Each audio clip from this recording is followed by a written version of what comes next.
So guys, pang mabilisang explanation lang, pumunta tayo sa Google, pindutin ng 192.168.1.1. Pagdating dito, so since first timer ka lang din pareho sa akin ang gagawa nito, ang ilalagay po dito sa username ay user.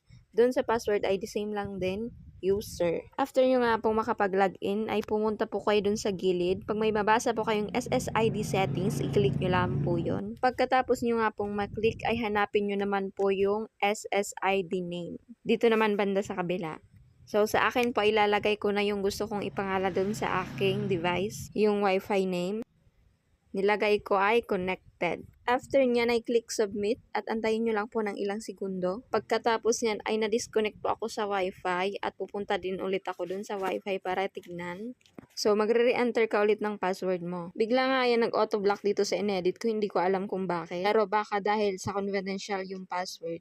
So, after ko nga po malagay yung password kung nakikita nyo, connected na po ako sa aking Wi-Fi na connected. Yun lang. Thank you po.